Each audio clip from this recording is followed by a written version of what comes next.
The blood-red sunset painted the hills of Colorado Territory like fire. But Hannah Parker could only see ash as she stared at the charred remains of her family's homestead outside Breckenridge.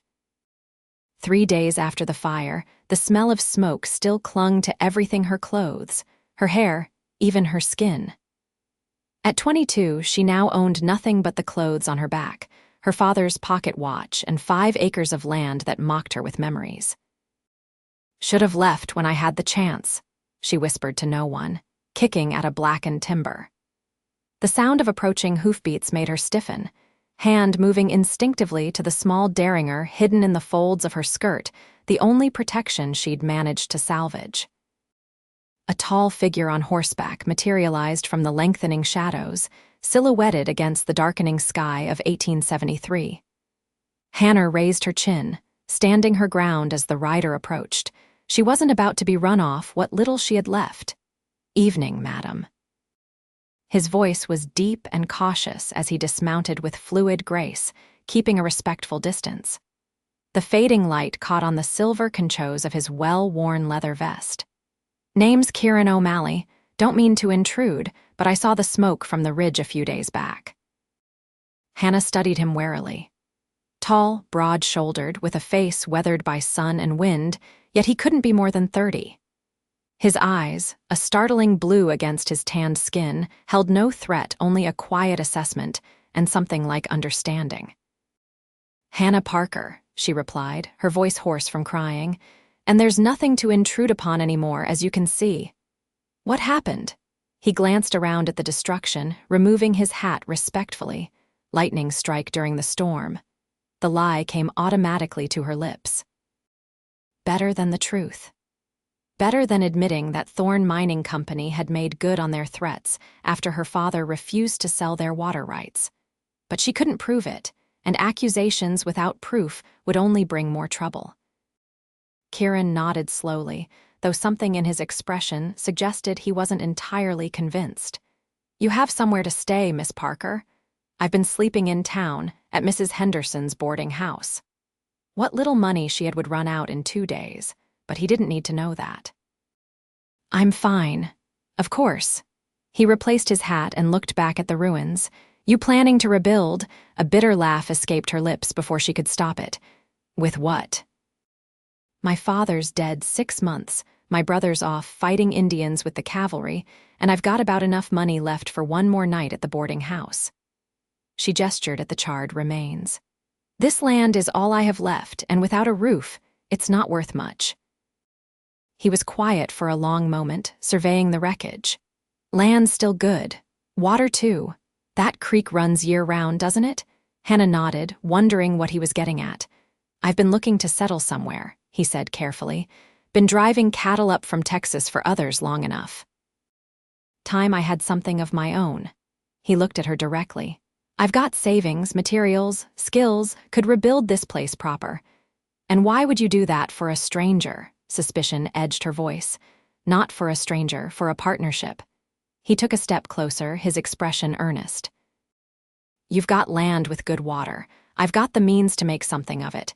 Together, we could build something worth having." Hannah stared at him, searching for the deception, the hidden motive. "You're proposing a business arrangement, to start." A slight smile touched the corner of his mouth. "I'm proposing we rebuild this place together, Miss Parker, give both of us a fresh start." "I don't need charity, Mr. O'Malley." "Good, because I'm not offering any. I'm talking about a fair deal between equals." He gestured to the homestead. "This place has potential. Your father knew that when he claimed it." Hannah felt something stir inside her, a tiny flicker of hope she thought had died in the flames. "And if I refuse, then I'll tip my hat and ride on." He shrugged, but she could see the disappointment in his eyes. "But before you decide, know that I respect what this place means to you. I wouldn't change that. I'd just help bring it back." The last light of day faded, leaving them in the gathering dusk. Hannah looked at the broken pieces of her life and then back at the stranger offering to help rebuild it. "Why me? Why this place?" she asked finally. Kieran's gaze swept across the ruined homestead, taking in the mountains beyond, the clear creek, the fertile soil. "Because some places call to a person. This one calls to me. His eyes returned to hers. And I think you're someone worth partnering with. Hannah took a deep breath, considering everything she had to lose, which was nothing, and everything she might gain. I'll need time to think, she said finally. He nodded, mounting his horse with easy grace. I'll be at the livery in town. Think it over, Miss Parker. He turned his horse, then paused, looking back at her silhouetted against the ruins of her home.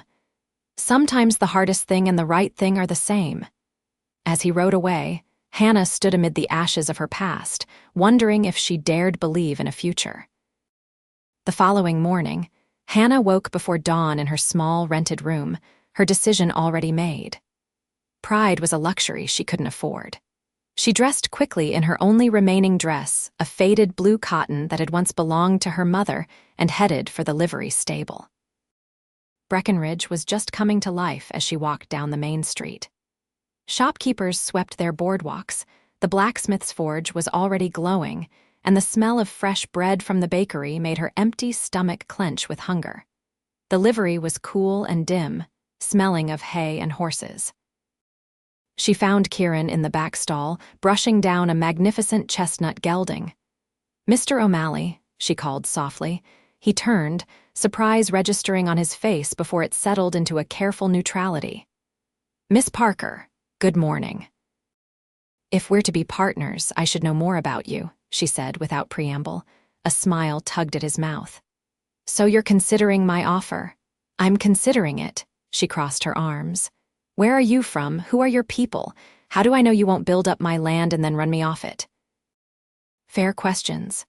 He set down the brush and leaned against the stall door. Born in Boston to Irish immigrants, father died in the war union side.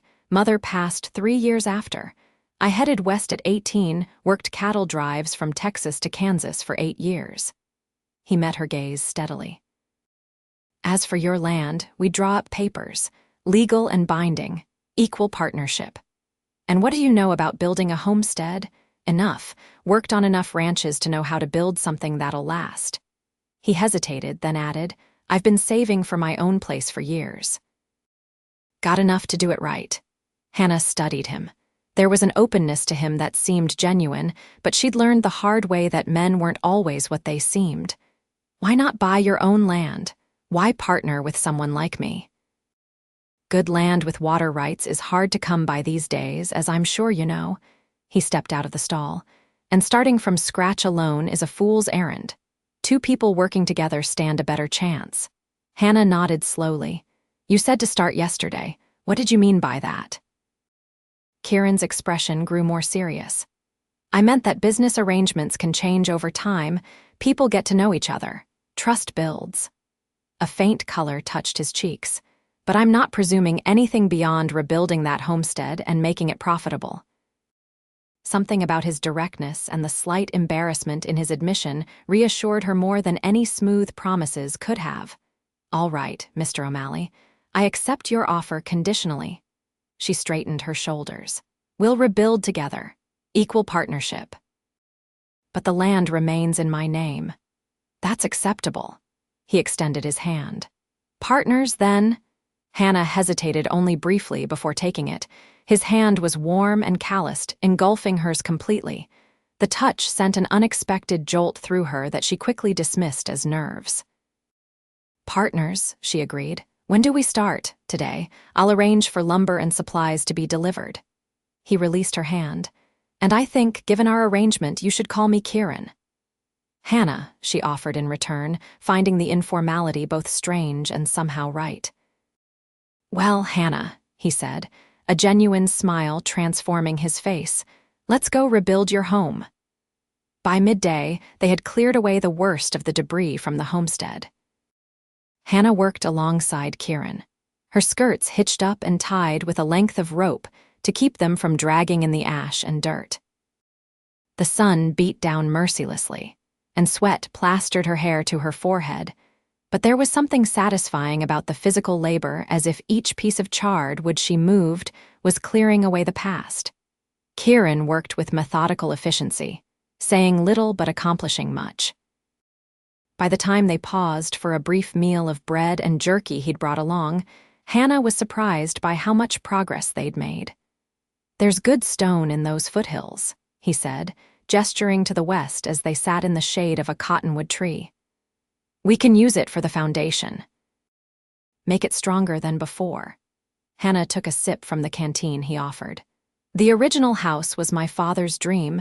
He brought my mother here from Pennsylvania right after they married, built everything with his own hands." She passed the canteen back, careful not to let their fingers touch.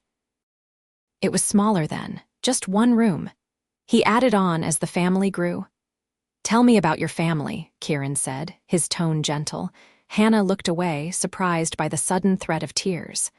"My mother died bringing my brother Thomas into the world. I was 10. Father never remarried, though plenty tried to catch his eye." She smiled faintly at the memory. "Thomas joined the cavalry 2 years ago. Father passed last winter pneumonia, and now—" She gestured at the ruins. "I'm sorry," Kieran said simply. "Life happens as it will," Hannah replied with a shrug she didn't entirely feel. "What about you? No family waiting somewhere for you to settle down?" "No." His answer was quick, definitive. "No one waiting." Hannah sensed there was more to his story, but she didn't press. They were business partners, not confidantes. His past was his own. They worked until sunset, and Kieran insisted on escorting Hannah back to town before returning to set up his own camp near the homestead. "I'll stay out there," he said as they walked toward Breckenridge, his horse following behind. "Keep an eye on things. The lumber should arrive tomorrow." "You don't have to sleep rough," Hannah protested. "There's room at the boarding house." "I prefer the open air," he said with a smile. Been sleeping under the stars too many years to be comfortable indoors for long stretches. When they reached the boarding house, Hannah paused on the steps. "Thank you," she said, the words feeling inadequate for everything he was offering. "For today, for—" She gestured vaguely, encompassing their entire agreement. "We're just getting started," he replied. "Get some rest, Hannah. Tomorrow will be another long day." As she watched him walk away, leading his horse back toward the path to her land, their land now, in a way Hannah felt something she hadn't experienced in a long time. Anticipation for what the next day might bring. The next morning, Hannah arrived at the homestead just after dawn to find Kieran already hard at work. He'd erected a small tent for himself near the creek and was currently marking out a foundation that looked considerably larger than her original home had been. "Morning," he called when he spotted her. "Hope you don't mind, I thought we might build it a bit bigger than before." Hannah set down the basket she'd brought, filled with provisions from Mrs. Henderson's kitchen. "Bigger means more expensive," she said cautiously. Kieran nodded. "True. But we'll need space if we're going to make this work as a proper ranch. Room for storage, possibly hired hands eventually." He straightened, wiping his brow. "I'm thinking 4 bedrooms, a proper kitchen, parlor, and a covered porch all around to keep the house cool in summer." Hannah stared at him. "That's ambitious. Is that your way of saying it's too much?" His expression was open, without offense. "No, it's—" She looked at the markers he'd placed, trying to envision the house he was describing. "It's just more than I'd hoped for." "Well, best to build what we want from the start. Additions always look like afterthoughts." He smiled slightly. "Besides, a proper ranch house makes a statement, says we're here to stay." Something about the way he said "we" made Hannah's chest tighten unexpectedly. She cleared her throat. "You're the builder. I'll defer to your judgment." His smile broadened. "There's coffee brewing by my tent. Help yourself while I finish this." By mid-morning, the first delivery of lumber arrived from town, far more than Hannah had expected. She watched in amazement as Kieran negotiated with the drivers, arranged for future deliveries, and organized the materials with practiced efficiency. "How can you afford all this?" she asked when they finally had a moment alone. Kieran hesitated. "I've been saving a long time, Hannah. Cattle drives pay well if you're careful with your money, and I've had nothing to spend it on except this dream. Most men would have lost it all to cards or whiskey by now. I'm not most men." There was no boast in his words, just a simple statement of fact. Hannah believed him. In the short time she'd known him, Kieran O'Malley had proven to be unlike any man of her acquaintance. He worked harder than anyone she'd ever seen, yet there was a gentleness to him that belied his rough exterior. He spoke little, but when he did, his words carried weight. Over the next 2 weeks, they established a routine. Hannah would arrive early, bringing food for the day. They would work side by side until dusk, then she would return to town while he stayed at the homestead. The foundation took shape rapidly, a solid base of stone and mortar that promised permanence. Other deliveries arrived: tools, windows, furniture that Kieran had ordered from Denver. Hannah worried about the mounting costs, but he assured her everything was accounted for in his plans. "We need to discuss terms," she said one evening as they sat by the small fire he'd built, eating a stew Hannah had prepared. "How will we divide everything? The profits, the work, the decisions?" Kieran set down his bowl. "I propose we share everything equally. We both work the land. We both make decisions together, profits split down the middle. And if one of us wants to leave," Hannah asked, trying to be practical, "then the one who stays buys the other out based on a fair valuation." He met her eyes across the fire. "But I'm not planning on leaving, Hannah." "Neither am I," she said softly. "This land is all I have left of my family." "Then we're agreed." He reached into his saddlebag and pulled out a folded document. "I had the lawyer in town draw this up. It's all there: the partnership, the terms, everything we've discussed. Take it with you, read it over. If it meets with your approval, we can sign it tomorrow." Hannah took the papers, surprised and impressed by his thoroughness. "Thank you for this, for taking this seriously." "I take all my promises seriously." His eyes reflected the firelight, making them seem even more intensely blue. "Especially those I make to you." The quiet sincerity in his voice made her look away, suddenly flustered. "I should head back to town before it gets too dark. I'll saddle my horse and ride with you." "There's no need. There's every need." His tone brooked no argument. "It's getting dark earlier these days. I won't have you walking alone." As they rode together toward town, Hannah on his horse while he walked alongside leading it, she found herself studying his profile in the fading light. In just 2 weeks, this man had become integral to her future in a way she never could have imagined. It was unnerving how quickly she'd come to rely on his presence, his strength, his quiet confidence. "Penny for your thoughts," he said, glancing up at her. Hannah smiled. "I was just thinking how strange life can be. A month ago, I had a home but no future. Now I have no home but maybe a future." "You'll have both soon enough," he promised. The following day, they signed the partnership agreement in the lawyer's office in Breckenridge. It felt oddly momentous, like a wedding without the vows, Hannah thought fleetingly. They were binding their futures together on paper, creating something neither could easily walk away from. As summer progressed into early fall, the homestead transformed. The frame of the house rose against the Colorado sky, room by room taking shape. Kieran hired men from town to help with the heavier work, but he and Hannah remained constant, working from dawn until dusk. Hannah learned to hammer nails, to sand wood, to assist in ways she'd never imagined herself capable of. Her hands grew calloused, her skin tanned, her muscles stronger. Kieran taught without condescension, explaining each step of the building process with patience. "You're a natural," he told her one afternoon as she successfully fitted a window frame into place. "Most people wouldn't take to this kind of work so easily." "I've always been handy," she admitted. "Father said I had more skill with tools than Thomas ever did." Mother would have been scandalized by how unladylike I've become.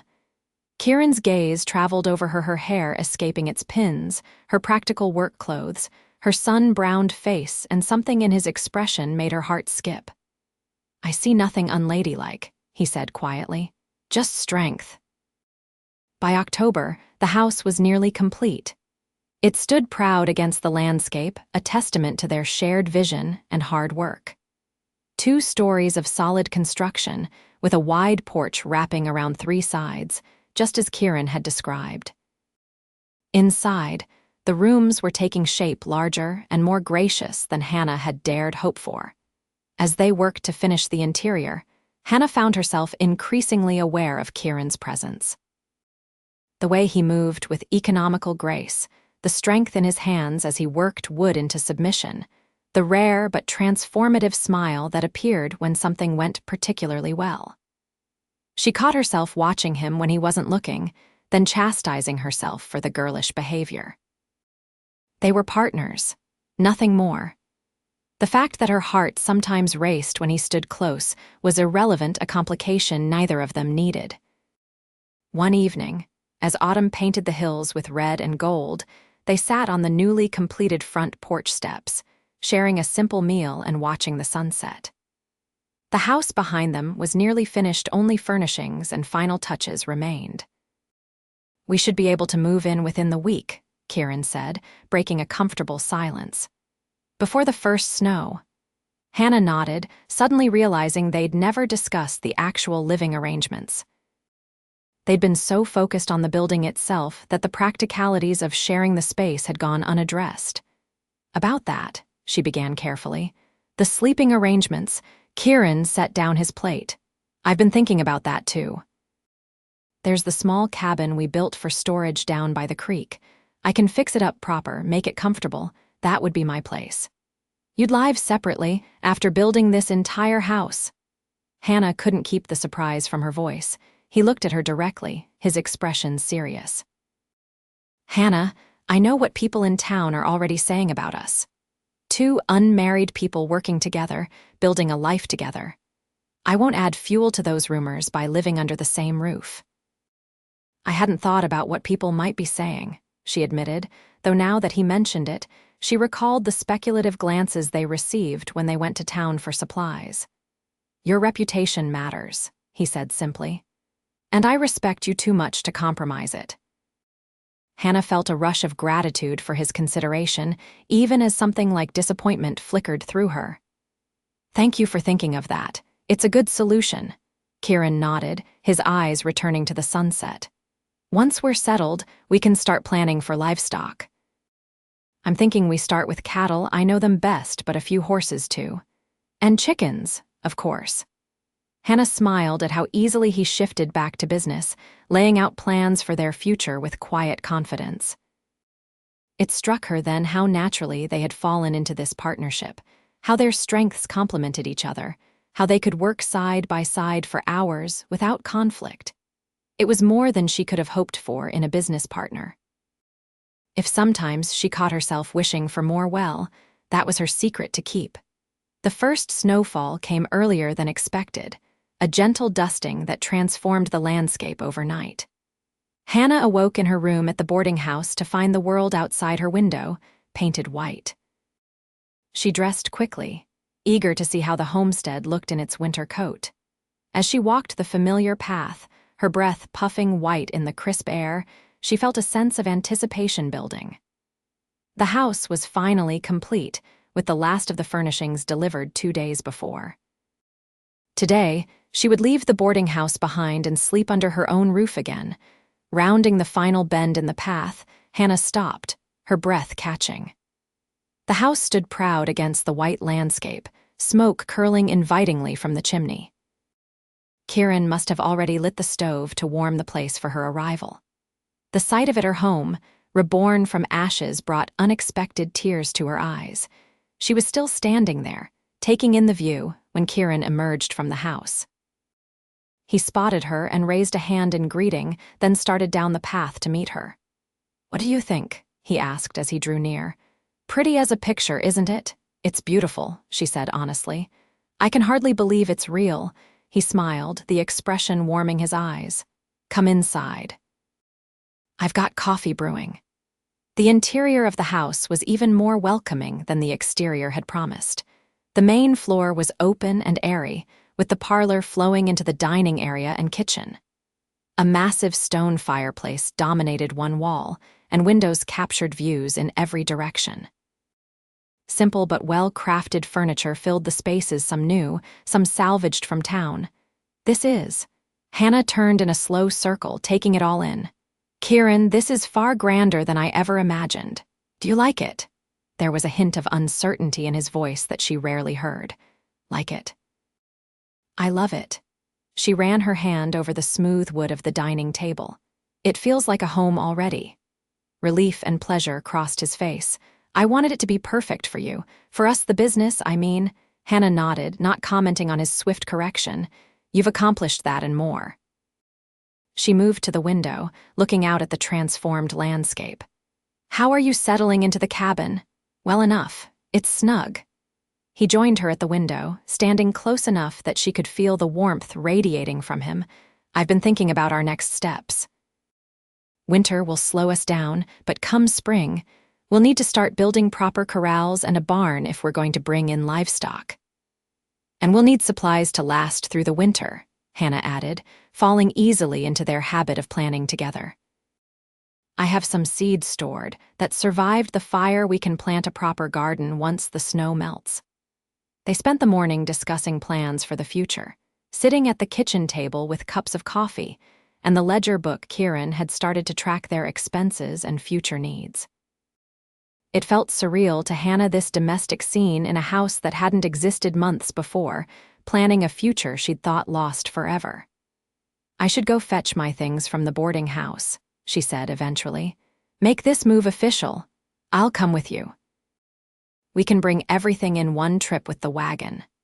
He stood, reaching for his coat. As they walked to town together, Hannah was conscious of a shift in their relationship.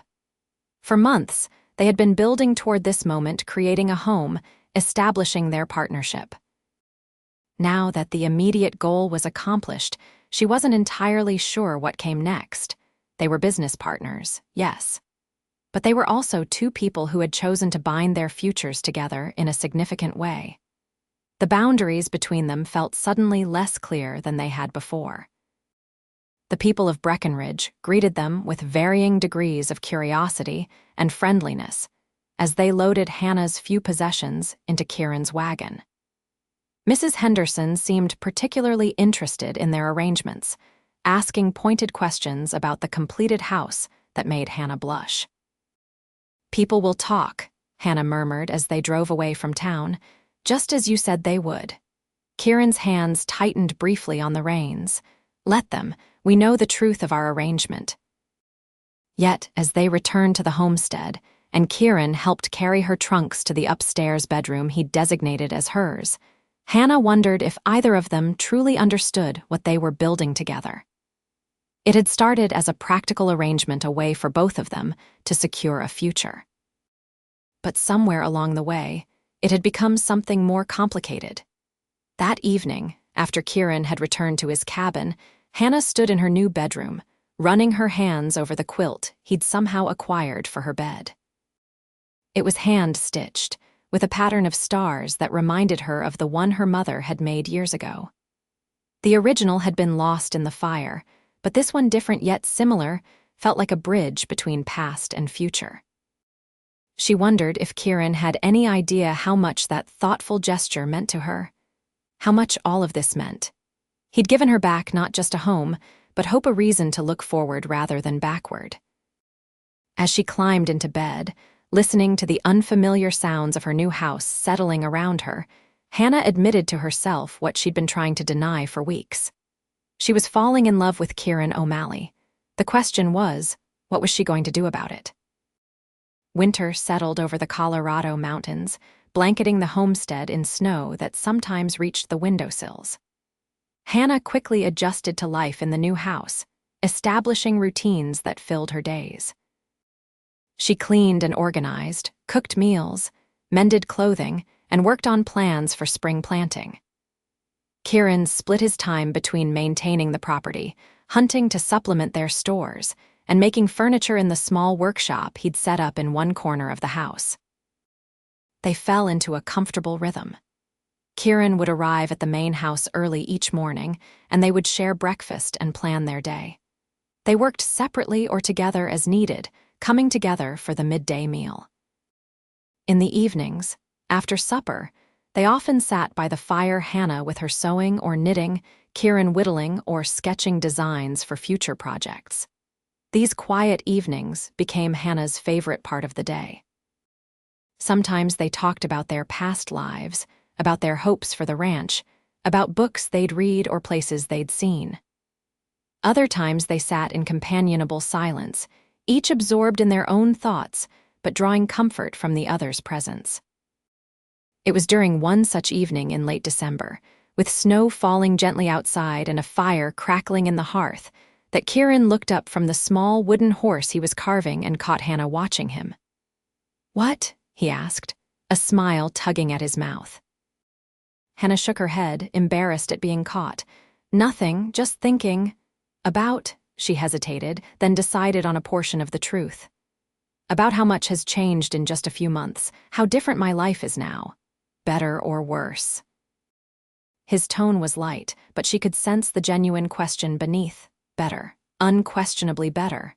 She set aside her knitting. "I never thanked you properly, did I, for everything you've done?" Kieran looked uncomfortable with her gratitude. "We did it together, Hannah. That was the agreement." "Yes, but..." She searched for the right words. "You could have simply bought land elsewhere, built your own place without the complication of a partnership, without me." He was quiet for a long moment, his fingers tracing the lines of the wooden horse. "There are some burdens that are lighter when shared," he said finally. "Some dreams that are sweeter." His eyes met hers across the space between them. "I don't regret our arrangement, Hannah, not for a moment." The intensity in his gaze made her breath catch. For a heartbeat, she thought he might say more, might cross the invisible line they'd drawn between partnership and something deeper. But the moment passed, and he returned his attention to his carving, leaving Hannah to wonder if she'd imagined the connection between them. Christmas arrived with a fresh blanket of snow and a rare visit from neighbors the Wilsons, who ranched 10 miles to the west. They brought gifts of preserves and home-brewed cider, along with news from the outside world that had become increasingly remote as winter deepened. "You two have done wonders with this place," Mrs. Wilson exclaimed as Hannah showed her around the house. "Why, it's hard to believe there was nothing but ashes here just months ago." "Kieran deserves most of the credit," Hannah said. "He designed everything, did most of the building." Mrs. Wilson gave her a knowing look. "He's a good man, steady, the kind who builds things to last." "Yes, he is." Hannah felt her cheeks warm under the older woman's perceptive gaze. "And handsome, too," Mrs. Wilson added with a smile, "if I were 30 years younger and not happily married." "Mrs. Wilson," Hannah protested, laughing despite her embarrassment. "Oh, don't mind me, dear. I just like to see young people happy." She patted Hannah's hand. "And it's clear to anyone with eyes that you two belong together." Hannah didn't correct the woman's assumption about their relationship. It was easier to let her think what she wanted than to explain the complex truth of their arrangement. After the Wilsons departed, promising to return in spring when travel was easier, Hannah and Kieran exchanged their own modest gifts. She had knitted him a warm scarf of dark blue wool that complemented his eyes. He presented her with a small wooden box he'd crafted, its lid inlaid with a pattern of flowers that matched the ones that grew wild near the creek in summer. "It's beautiful," she whispered, running her fingers over the smooth wood. "Open it," he urged. Inside, nestled on a bed of soft fabric, was a delicate silver locket. "Kieran." She lifted it carefully, surprised by the unexpected luxury. "I saw it in Denver last time I went for supplies," he explained. "Thought it might replace the one you lost in the fire." Hannah stared at him in surprise. "How did you know about that?" He looked slightly embarrassed. "You mentioned it once when we were clearing debris. Said it was one of the things you most regretted, losing your mother's locket with your parents' pictures inside." "I can't believe you remembered that." She was deeply touched that he'd not only recalled her casual comment, but had gone to such effort to replace something precious to her. "There are no pictures inside," he said apologetically. "I didn't have any to give you. It's perfect as it is." She handed it to him and turned, lifting her hair. "Would you help me put it on?" His fingers were surprisingly gentle as he fastened the chain around her neck, though she could feel them trembling slightly. The locket settled against her skin, cool at first but quickly warming. When she turned back to face him, Kieran was looking at her with an expression she couldn't quite interpret, something between tenderness and restraint. "Thank you," she said softly. "Not just for this, but for everything, for making this Christmas something other than another day of loss." "You're welcome, Hannah." His voice was rough with emotion. "Merry Christmas." As January gave way to February, the days gradually lengthened, though winter maintained its grip on the land. Hannah and Kieran continued their comfortable routine, but Hannah was increasingly aware of an undercurrent between them, moments of charged silence, lingering glances, hands that touched briefly and then withdrew. She knew her own heart now. The admiration and gratitude she'd initially felt for Kieran had deepened into something far more profound. She loved his quiet strength, his unwavering integrity, the gentleness that belied his rugged exterior. She loved the way he listened when she spoke, truly listened, as if her thoughts mattered. She loved the future they were building together, but she had no idea if he felt the same, and she was terrified of risking their partnership, their friendship, by revealing her feelings. So she said nothing, even as the unspoken words pressed against her heart like a physical weight. One evening in late February, a fierce storm swept down from the mountains, bringing howling winds and driving snow that reduced visibility to nothing. Kieran had gone to check on a repair to the small barn they'd constructed the previous month, and hadn't returned by the time darkness fell. Hannah paced the house anxiously, peering out the windows though she could see nothing but swirling white. The rational part of her knew Kieran was capable and experienced. If anyone could navigate safely in such conditions, it was him. But fear isn't rational, and as the hours passed with no sign of him, her worry grew into panic. Just as she was pulling on her coat, determined to search for him despite the danger, the door burst open. Kieran stumbled in, covered in snow, his face red from cold. "Kieran," Hannah rushed to him, helping him remove his ice-encrusted coat. "I was so worried. What happened?" "Got caught checking the far fence line when the storm worsened," he explained through chattering teeth. "Took shelter in that old miner's shack for a while, but when it started to collapse under the snow, I had to make a run for it." He looked at her, his expression apologetic. "Sorry to worry you." "You're frozen through," Hannah said, noticing how he trembled. "Come to the fire, I'll make tea."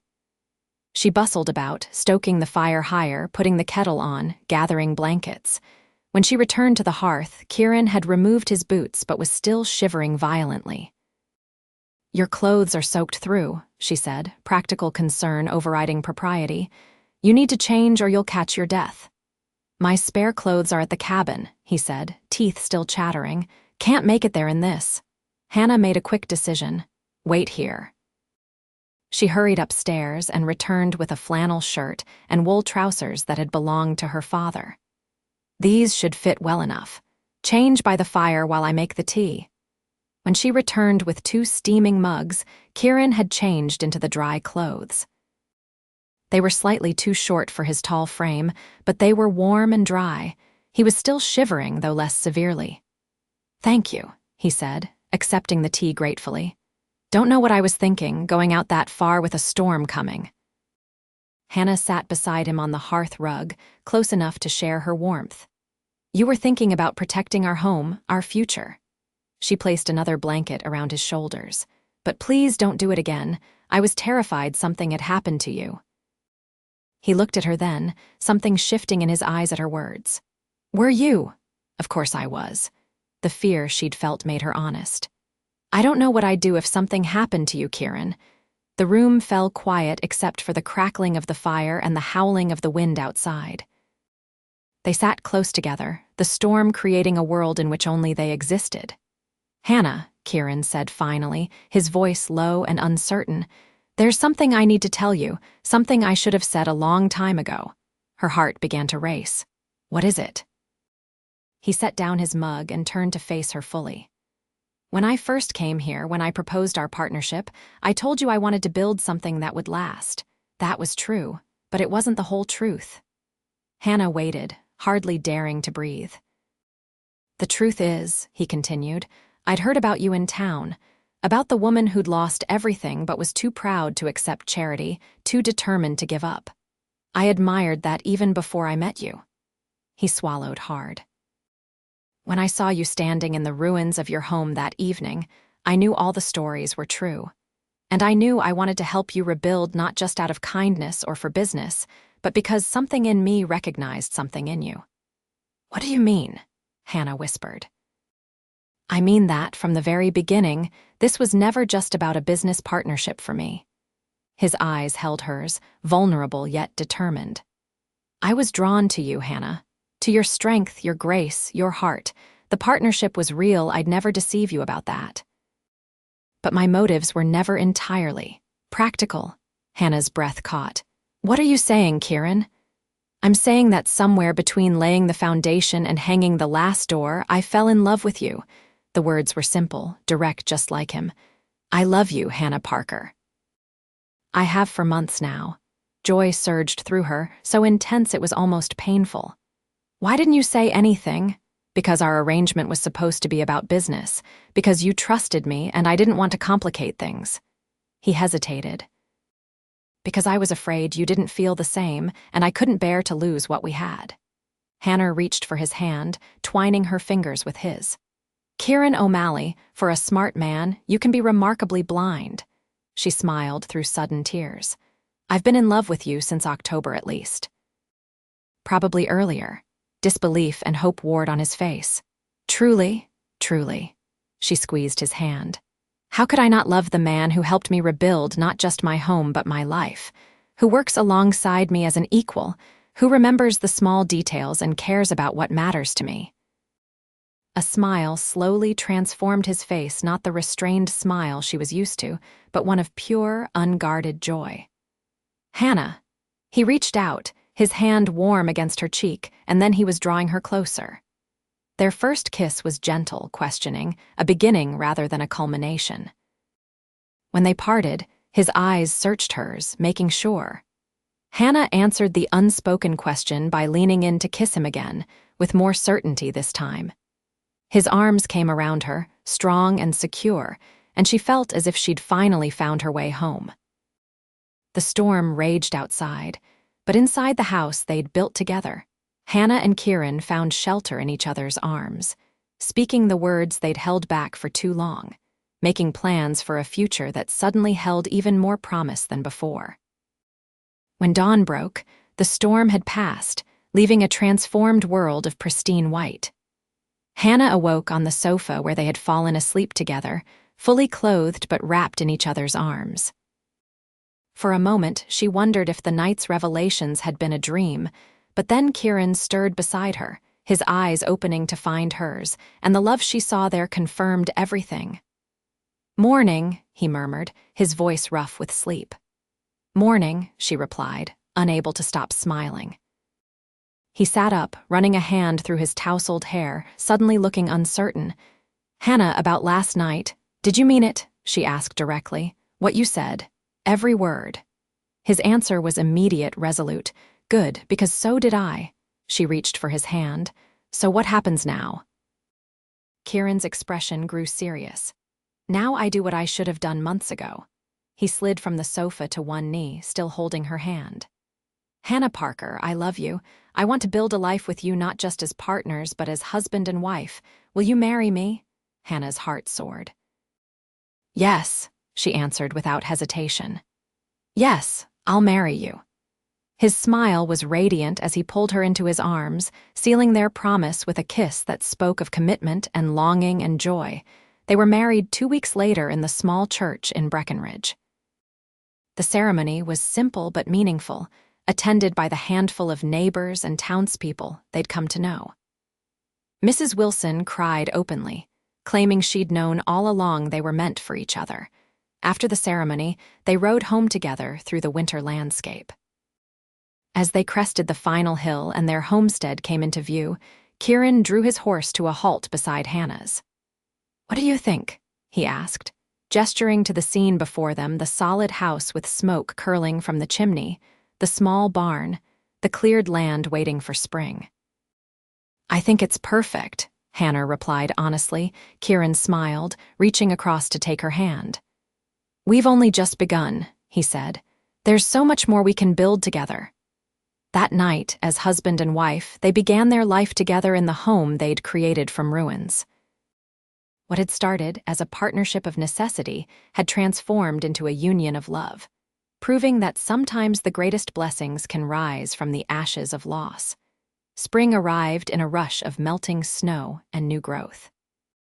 The land seemed to awaken overnight, with wildflowers pushing through the last patches of snow and the creek swelling with runoff from the mountains. Hannah and Kieran worked from dawn until dusk, preparing for the livestock that would arrive in early May, planting the garden that would help sustain them through the next winter.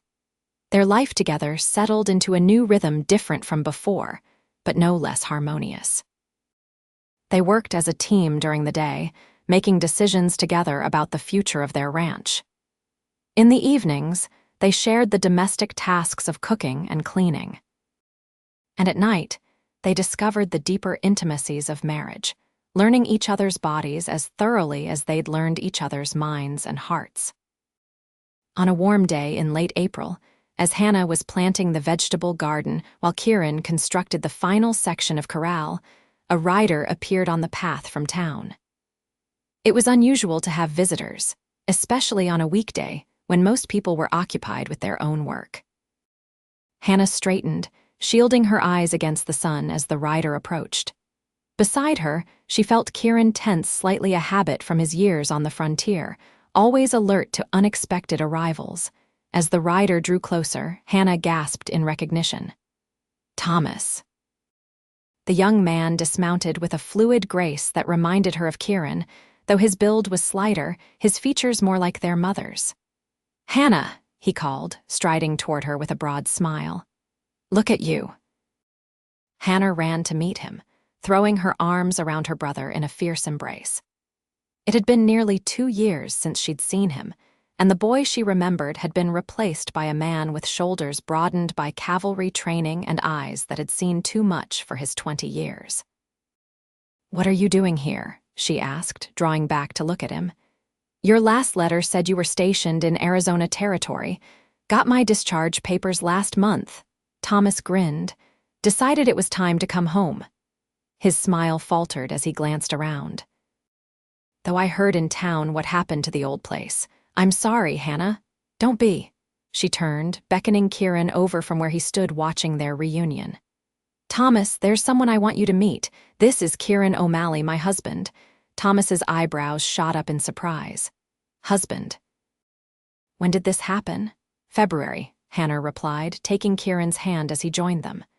"Kieran, this is my brother, Thomas." The two men sized each other up briefly before clasping hands in greeting. "Good to meet you," Kieran said. "Hannah's told me a lot about you." "Wish I could say the same." Thomas's tone held a hint of suspicion that made Hannah frown. "Last I knew, my sister was managing our father's homestead alone." "Things change, Thomas," Hannah said firmly, "and usually for the better." She linked her arm through her brother's. "Come inside. We have so much to catch up on." Over coffee at the kitchen table, Hannah and Kieran explained everything: the fire, their partnership, the rebuilding of the homestead, and finally, their marriage. Thomas listened with increasing acceptance, his initial wariness giving way to grudging respect as he understood the full story. "So you rebuilt all of this in less than a year?" he asked, looking around the spacious kitchen with new appreciation. "Kieran did most of the building," Hannah said. "I just helped where I could." "She's being modest," Kieran countered. "She worked alongside me every step of the way. This place is as much her creation as mine." Thomas nodded slowly. "Father would be proud to see what you've done with the place." He hesitated, then added, "Both of you." Hannah felt a weight lift from her chest at her brother's words. His approval mattered to her, though she would have stood by her decisions regardless. "Will you stay?" she asked hopefully. "There's plenty of room and we could use the help. We're bringing in cattle next month, starting a proper ranch." Thomas glanced between them. "I wouldn't want to impose on newlyweds." "You wouldn't be imposing," Kieran assured him. "We've built this place with the future in mind. There's room for family." The word family seemed to resonate with Thomas. He smiled, a genuine smile this time. Well, I did come back hoping to put down roots somewhere, if you're sure. We're sure, Hannah and Kieran said in unison, then laughed at their synchronicity. Thomas shook his head in amusement. All right then, I accept. With Thomas's arrival, the homestead gained new energy and momentum. The young man proved to be a hard worker with skills complementary to Kieran's. While Kieran knew cattle, Thomas had a way with horses, an ability to gentle even the most skittish colts that bordered on magical. By June, their ranch was taking shape in earnest. The cattle had arrived, 30 head of sturdy Herefords that Kieran had selected personally from a rancher near Denver. The garden was thriving under Hannah's careful tending. And with Thomas's help, they'd acquired 6 mares and a stallion, the beginnings of what he insisted would become the finest horse breeding operation in Colorado territory. One evening, as they sat on the porch watching the sunset after a particularly productive day, Hannah felt a contentment so complete it almost frightened her. Kieran sat beside her, his arm around her shoulders, while Thomas whittled on the steps, occasionally contributing to their conversation about future plans for the ranch. I was thinking, Thomas said, looking up from his work, we should give this place a proper name. A ranch needs an identity. Hannah exchanged a glance with Kieran. We've just been calling it the Parker O'Malley place, she admitted. That's a mouthful, Thomas replied with a grin, and not very distinctive. What did you have in mind? Kieran asked. Thomas gestured to the landscape around them. Well, considering its history, how it rose from nothing, better than before. What about Phoenix Ranch? Hannah considered the suggestion, liking the symbolism. The mythical bird that rises from the ashes to begin again, she mused. It fits. Phoenix Ranch, Kieran repeated, testing the name. I like it. As summer progressed into autumn, the ranch prospered. The cattle fattened on the rich grass, the mares proved to be in foal, and the harvest from Hannah's garden was bountiful enough to fill their root cellar for winter. Thomas had constructed his own small cabin a short distance from the main house, giving the newlyweds privacy while remaining close enough to be part of daily operations. Their fortunes might have continued this way indefinitely, building gradually toward the dream they shared, if not for an unexpected visitor who arrived one crisp October afternoon. Hannah was alone in the house, preserving the last of the season's tomatoes, when she heard the sound of approaching horses, several of them, moving at a speed that suggested purpose rather than a casual visit. She moved to the window, wiping her hands on her apron, and felt her blood run cold. 3 men were riding up to the house, and she recognized the lead rider immediately.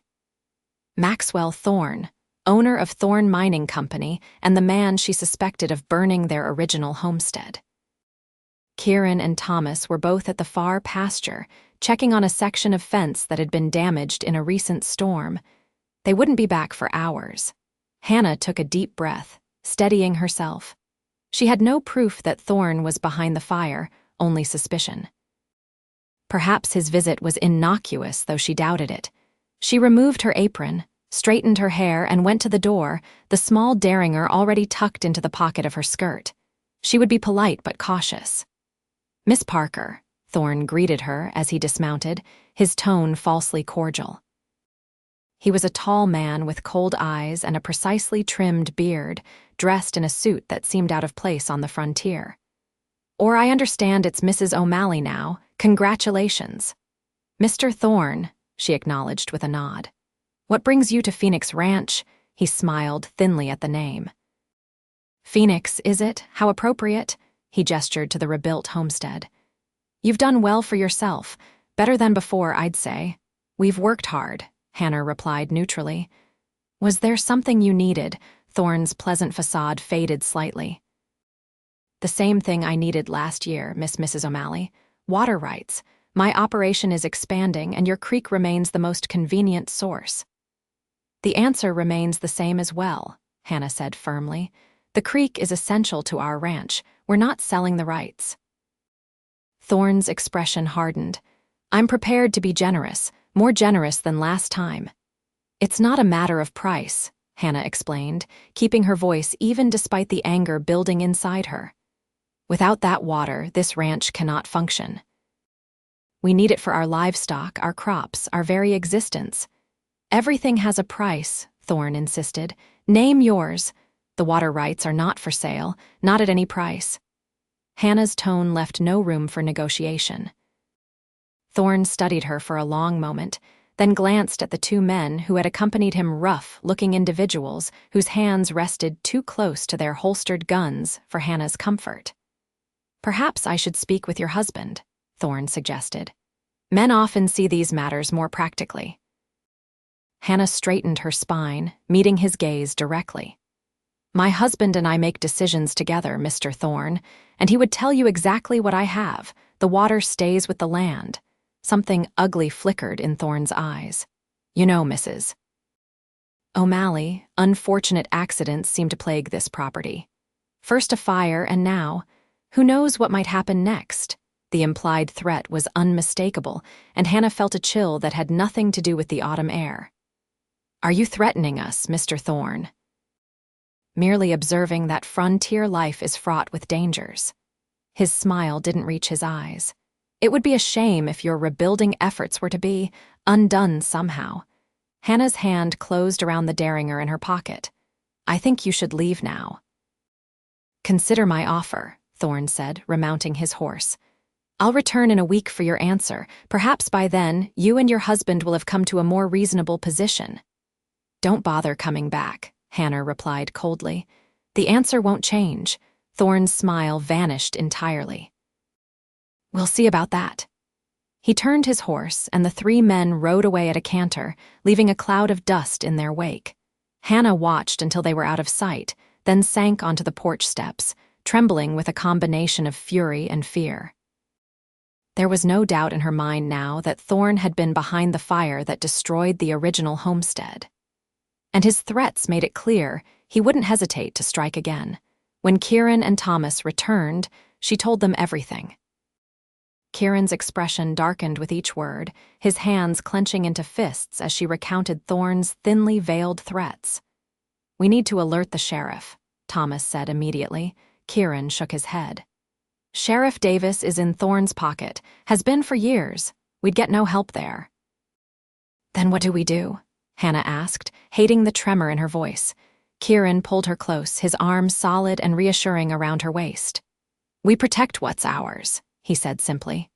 Thorne thinks he can intimidate us because it worked before you were alone then, but you're not alone anymore. Thomas nodded grimly. We'll take turns standing watch, day and night. And we'll speak to the neighboring ranchers, Kieran added. Thorne's been pushing everyone around for too long. If we stand together, he'll find it harder to pick us off one by one. Hannah leaned into Kieran's strength, drawing courage from his certainty. He'll come back, and not just to talk next time. Let him come, Kieran said quietly. We'll be ready. The next week passed in a state of heightened vigilance. They took turns standing watch through the night, keeping firearms close at hand. During the day, they worked in pairs, never leaving the homestead unattended. Thomas rode to neighboring ranches, securing promises of mutual aid if trouble came. When Thorne returned exactly 1 week later, he found not a vulnerable woman alone, but 3 determined people standing on the porch of their home, with 2 neighboring ranchers, the Wilsons and old Ben Hawkins, flanking them in a show of solidarity. Thorne's expression soured as he took in the scene. This time, he'd brought 5 men with him, all obviously hired guns rather than mining company employees. I see you've been busy, Mrs. O'Malley, he called from horseback, not bothering to dismount. Just calling on our neighbors, Hannah replied calmly. That's what communities do out here, look out for each other. Kieran stepped forward, his hand not on his gun but close enough to reach it if needed. Mr. Thorne, my wife tells me you're interested in our water rights. As she already informed you, they're not for sale, not to you or anyone else. Every man has his price, O'Malley, Thorne said with a sneer. Or is it something else that concerns you, something in your past, perhaps, that makes you reluctant to deal with me directly? Hannah felt Kieran stiffen beside her, though his expression remained neutral. My past is my own, Thorn, and it has no bearing on this matter. The water stays with the land. Thorn's eyes narrowed. I could make things very difficult for you and your pretty wife, a man with certain connections, can cause all sorts of troubles for a small ranch like this. Are you threatening my family? Kieran's voice had dropped to a dangerous quiet that Hannah had never heard before. Take it however you like, Thorn replied. But consider this my final offer, $5,000 for the water rights, more than fair. Not interested, Kieran stated flatly. And if anything happens to this ranch or anyone on it, we all know where to look. He gestured to the assembled neighbors. And so do they. Thorn surveyed the group, clearly realizing that intimidation wouldn't work this time. With a curt nod, he wheeled his horse around. You've made a powerful enemy today, O'Malley, he called over his shoulder as he rode away, his men following close behind. When they had gone, Hannah released the breath she'd been holding. Will he come back? Mr. Wilson, a grizzled rancher in his 60s, shook his head. Not directly. Thorn's a snake he strikes from hiding. We'll need to keep our guard up. You don't stand alone, Mrs. Wilson added, squeezing Hannah's hand. We've all had enough of Maxwell Thorn trying to take what isn't his. After their neighbors departed, promising to spread word about Thorn's threats to other ranchers in the area, Hannah, Kieran, and Thomas gathered around the kitchen table to discuss their next steps. He won't give up, Thomas said grimly. Men like Thorn don't accept defeat. Kieran nodded in agreement. No, but he'll be more careful now. He knows we're watching and that we have allies. Hannah looked between her husband and her brother, suddenly struck by Thorn's comment about Kieran's past. What did he mean about your past, Kieran? Why would that make you reluctant to deal with him? Kieran was silent for a long moment, his expression troubled. Finally, he met her gaze directly. There are things about my past I haven't told you, Hannah, things I'm not proud of. Hannah reached for his hand across the table. Whatever it is, you can tell me. Us, she amended, glancing at Thomas. Kieran took a deep breath. Before I came to Colorado, before the cattle drives, I worked for a time as security for a mining operation in Nevada. Not Thorn's company, but one similar. His eyes darkened with the memory. I saw firsthand how these companies operate, driving out small landowners, using intimidation, sometimes violence. I was young, needed the work, and didn't ask questions. What happened? Hannah asked gently. There was a family homesteaders with a small silver claim on their land. The company wanted it when the family refused to sell. He swallowed hard. The company men burned them out. A woman and child died in the fire. Hannah gasped softly. I wasn't part of it, Kieran continued, his voice hollow, but I didn't stop it either. I just collected my pay and tried not to think about it. His hand tightened around Hannah's. When I left that job, I swore I'd never be part of something like that again. Never stand by while the powerful took from those who couldn't defend themselves. Is that why you stopped here? Thomas asked quietly.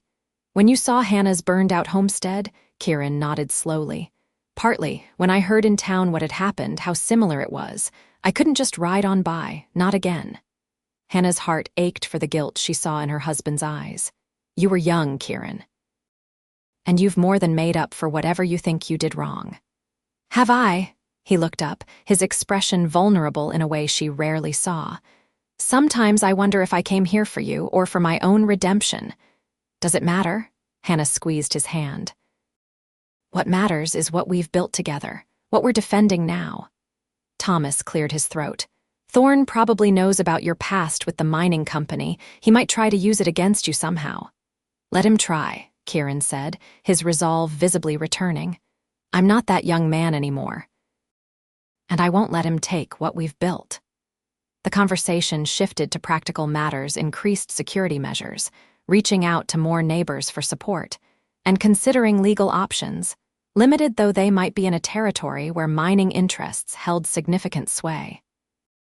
That night, as Hannah and Kieran lay in bed together, she curled against his side. She felt the tension that still ran through him. Are you angry with me? He asked softly. For not telling you everything about my past. Hannah propped herself up on one elbow to look at him in the dim light. No. We all have parts of our past we'd rather leave behind. You're the man I know now, the one who helped me rebuild, who works beside me every day, who loves me. She touched his face gently. That's the man I married. He caught her hand, pressing a kiss to her palm. I don't deserve you. Of course you do, she smiled. We deserve each other, and we deserve this life we're building no matter what Thorn tries to do to stop us. Kieran pulled her closer, his kiss a promise in the darkness. Whatever challenges lay ahead, they would face them together. The confrontation with Thorn marked a turning point for Phoenix Ranch. Word spread through the surrounding communities about the standoff, and other small ranchers and farmers who had suffered under Thorn's predatory practices began to reach out. What had started as a private dispute evolved into something larger, a community standing together against corporate bullying. Kieran, drawing on his past experiences with mining companies, emerged as a natural leader in these efforts. He organized meetings where affected landowners could share information and strategies. Thomas, with his military background, helped coordinate security arrangements among the neighboring properties. And Hannah, whose quiet strength had always been her hallmark, became the heart of the movement, offering their home as a gathering place and ensuring everyone felt welcome and heard. Throughout the autumn, they remained vigilant for any sign of retaliation from Thorn, but none came directly. Instead, they faced more subtle challenges: difficulty securing necessary supplies in town, unexpected delays in mail delivery. Rumors spread about Kieran's character and Hannah's virtue. These were annoyances rather than true threats, but they served as reminders that Thorn's influence extended far beyond his mining operations. As winter approached once more, Hannah found herself feeling increasingly unwell, tired in a way that went beyond the hard work of ranch life, nauseated in the mornings, emotional at unexpected moments. It took a visit from Mrs. Wilson, with her experienced mother's eye, to confirm what Hannah had begun to suspect. "You're carrying a child, my dear," the older woman said with a knowing smile after observing Hannah for just one afternoon. "I'd wager you're about 2 months along." Hannah's hands flew to her stomach, wonder and fear mingling in equal measure. "Are you certain?" "As certain as 30 years of birthing babies and raising 8 children of my own can make me," Mrs. Wilson replied. "Have you told your husband yet? I wanted to be sure first." Hannah sat down, overwhelmed by the revelation despite its joyfulness. "With everything that's happening with Thorn, I'm not sure this is the best time." Mrs. Wilson patted her hand. "Babies rarely arrive at convenient times, my dear. But they have a way of giving us strength we didn't know we possessed." Her expression grew serious. "You must take care of yourself now for both your sakes." That evening, after Thomas had retired to his cabin and she and Kieran were alone by the fire, Hannah shared her news. The transformation of his expression from confusion to disbelief to radiant joy was something she knew she would remember all her days. "A baby," he whispered, kneeling before her chair and placing a reverent hand on her still flat stomach. "Our baby." Hannah nodded, tears of happiness spilling over. "Mrs. Wilson thinks it will be a spring child, April, perhaps." Kieran looked up at her with such love that it took her breath away. "You've given me everything, Hannah. A home, a purpose, your heart, and now this, a family of our own." "We already were a family," she reminded him softly. "You, me, Thomas, but yes, it's growing larger now." He rose, pulling her gently to her feet and into his embrace. "I swear to you, Hannah O'Malley, I will do everything in my power to keep you and our child safe. To make this world better for them." Hannah rested her head against his chest, hearing the steady beat of his heart beneath her ear. "We'll do it together," she murmured, "as we've done everything else." The news of the coming baby brought new urgency to their ongoing concerns about Thorn. What had been a matter of protecting their property now became a question of securing their family's future. Kieran grew more determined than ever to find a permanent resolution to the threat hanging over them. His opportunity came in December, when news reached them that a federal marshal was visiting Breckenridge to investigate complaints against several mining operations in the territory, including Thorne's. "This could be our chance," Kieran told Hannah and Thomas over breakfast. A federal investigation would be beyond Thorne's influence to control. "But we still have no proof he was behind the fire," Hannah pointed out. "Just suspicion and circumstantial evidence." "Then we need to find proof," Thomas said decisively, "or witnesses willing to testify." They spent the next week gathering information, discreetly questioning townsfolk who might have seen something the night of the fire, reviewing the pattern of Thorne's activities against other landowners, compiling documentation of threats and intimidation. It was Thomas who finally uncovered their best lead. "One of Thorne's former men is drinking himself to death over at Muldoon's saloon," he reported after returning from town one evening. "Seems he's got a guilty conscience about some of the things he did for his boss." Kieran's expression turned thoughtful. "Could be our witness, if he's willing to talk. For enough whiskey, he'll talk plenty," Thomas replied. "But whether he'll say the same things sober to a federal marshal, that's another question." "It's worth trying," Kieran decided. "I'll go into town tomorrow, see if I can persuade him."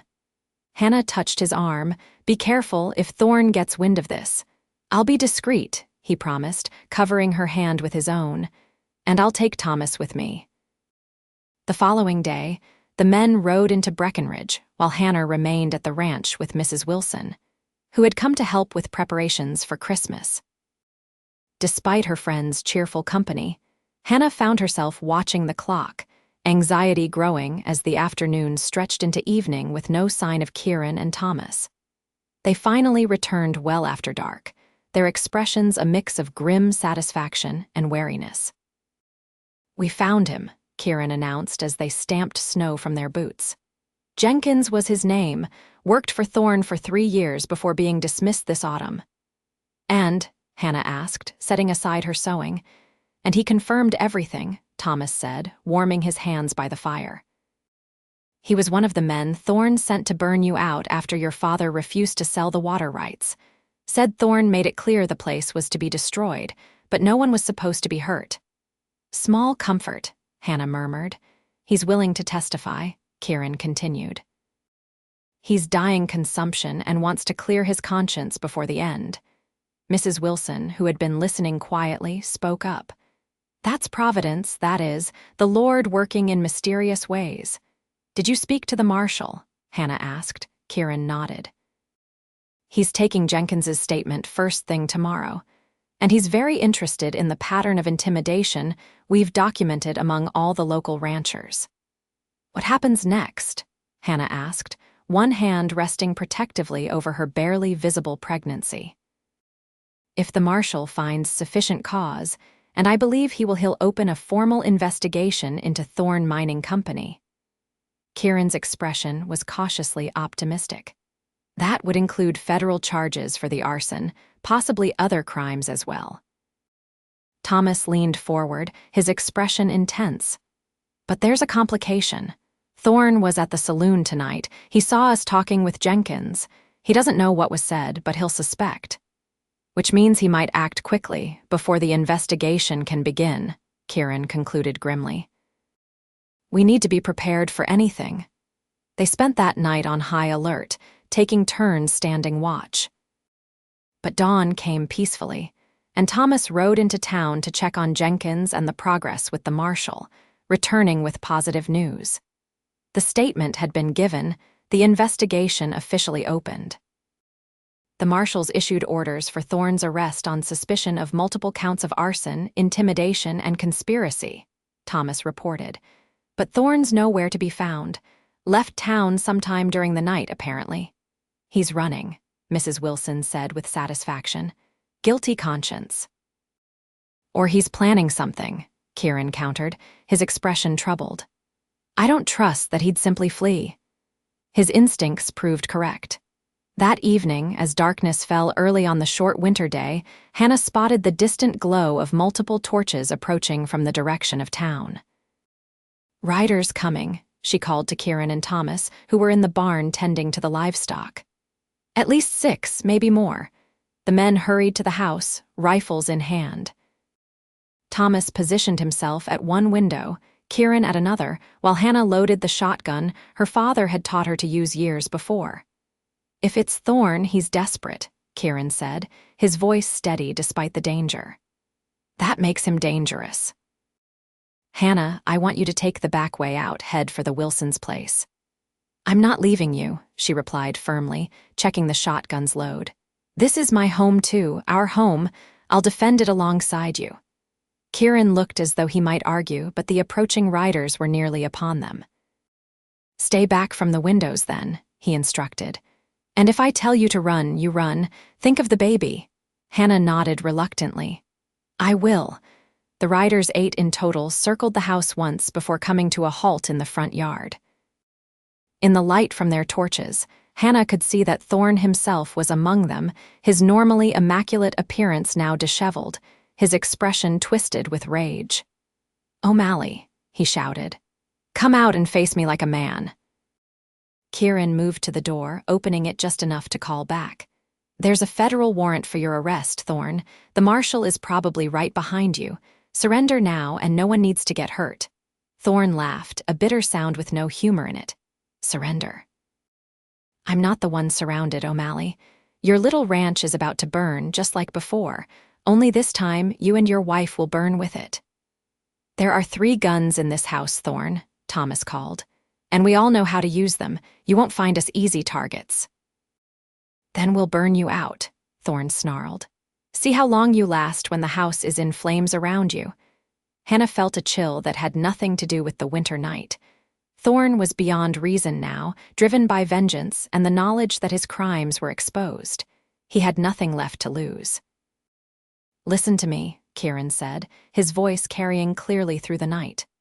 "I understand why you're here. Your operation, your reputation, your freedom all at risk now, but this won't end well for anyone if you continue down this path." "Save your breath," Thorn replied. "You've cost me everything. Now I'll take everything from you." At his signal, 2 of his men dismounted, torches in hand, moving toward the house with clear intent. Kieran fired a warning shot into the ground before them. "Next one won't be a warning," he called. The men hesitated, looking to Thorn for direction. Before he could give any order, another sound cut through the night hoofbeats, approaching rapidly from the direction of town. Moments later, a group of riders appeared at the edge of the property, led by a man wearing the unmistakable star of a federal marshal. "Thorn," the marshal's voice boomed. "You're surrounded. Surrender your weapons and dismount." Thorn's face contorted with rage and desperation.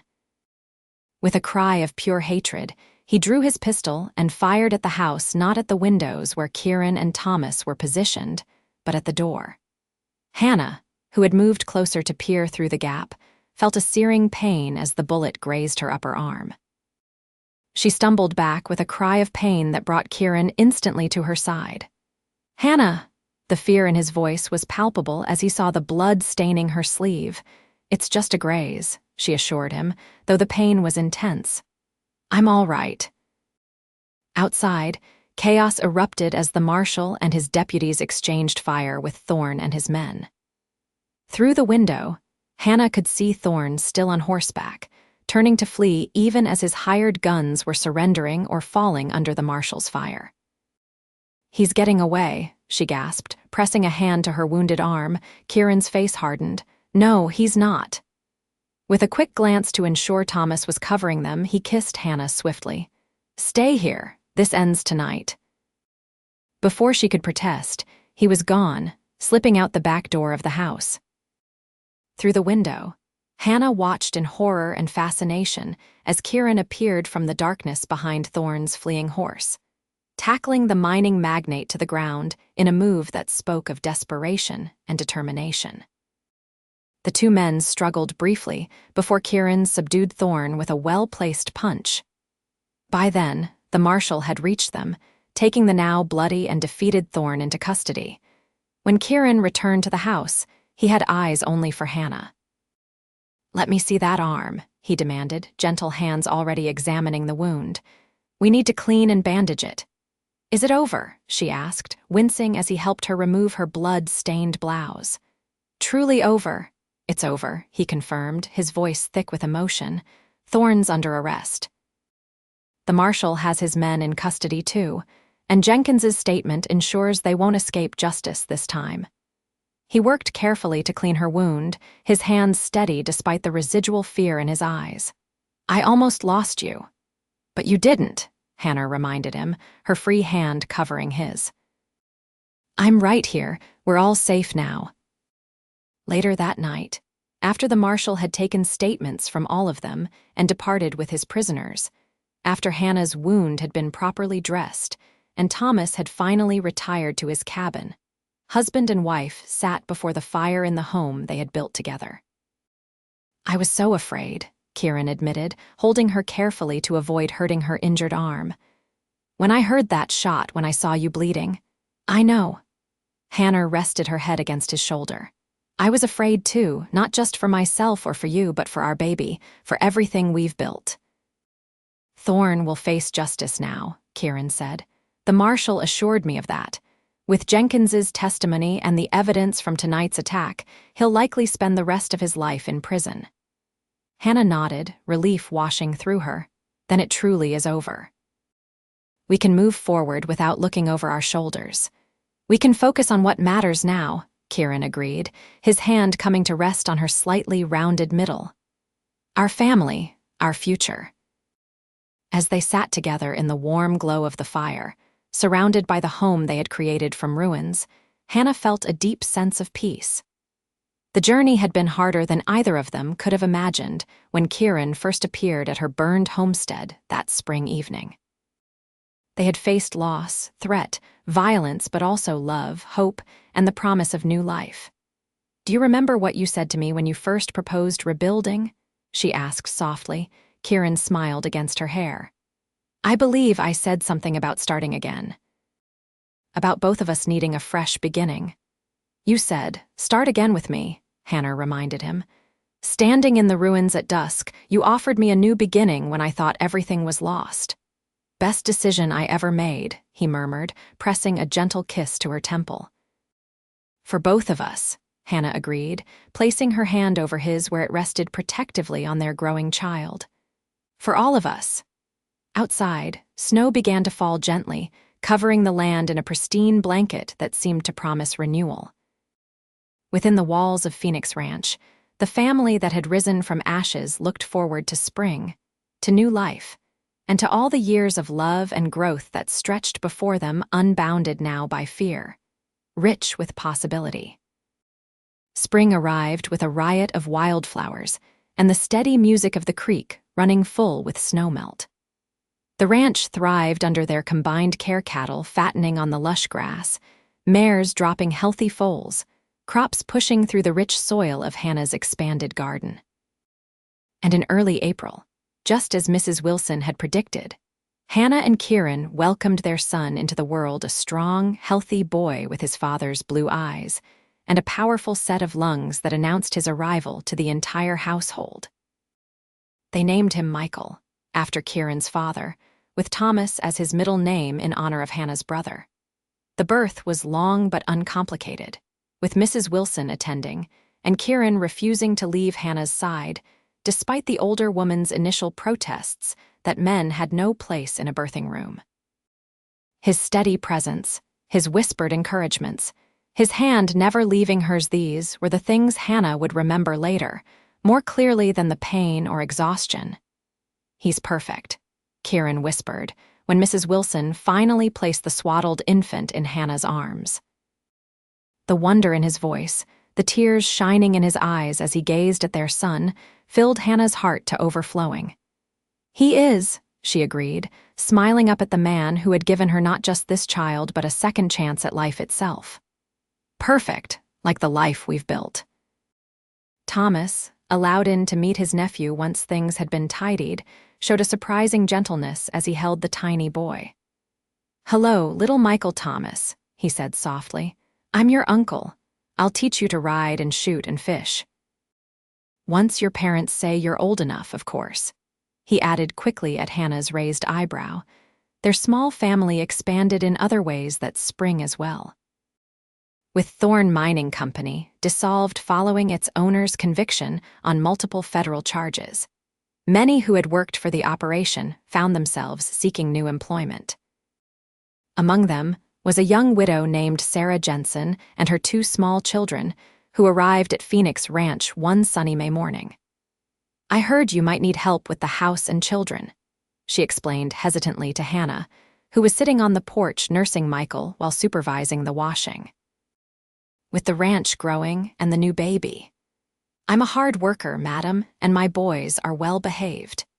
Hannah, overwhelmed with the demands of motherhood and the expanding ranch operations, recognized the arrangement would benefit them both. Sarah and her children moved into one of the upstairs bedrooms, with the boys, aged 6 and 8, sharing the smaller adjoining room. Their presence brought new energy to the household, the boys' laughter a constant soundtrack that complemented baby Michael's coos and cries. What none of them anticipated was the way Thomas's face lit up whenever Sarah entered a room, or how the young widow blushed when Thomas offered to teach her sons to fish in the creek. By midsummer, it was clear to everyone, except perhaps the 2 involved, that another love story was unfolding at Phoenix Ranch. "Your brother is smitten," Kieran observed one evening as he and Hannah sat on the porch after the others had retired, Michael sleeping peacefully in his cradle beside them. "And Sarah seems to return the feeling." "I've noticed," Hannah replied with a smile. "It's good to see Thomas settling in so completely. I worried for a while that he might grow restless, want to move on." "Family has a way of anchoring a person," Kieran said thoughtfully. "Not just blood ties, but the family we choose, the connections we build." He reached for her hand, entwining their fingers. "Like us." Hannah squeezed his hand, remembering how far they had come from that first meeting amid the ashes of her old life. "I never could have imagined this future that day you rode up to what was left of my homestead," she admitted. "Never dreamed that from such loss could come so much joy." Kieran brought her hand to his lips. "I knew," he said simply. "Not the details, not the path we'd take, but I knew we could build something extraordinary together."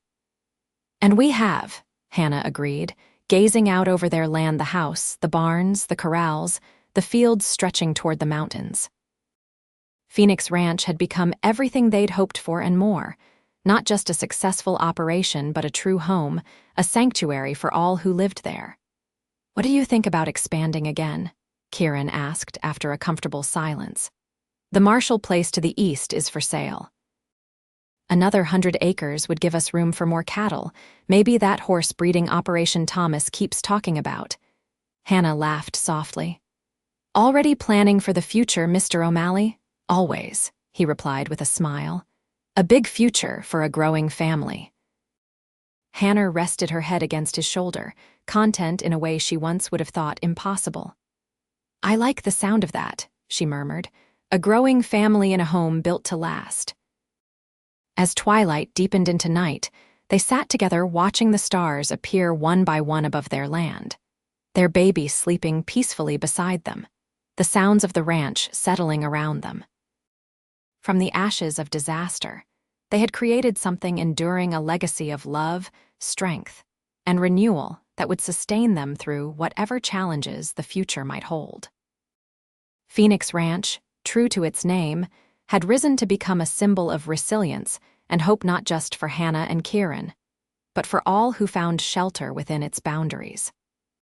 It stood as testament to what could be accomplished when 2 people decided to start again together, building from ruins a life more beautiful than either could have imagined alone.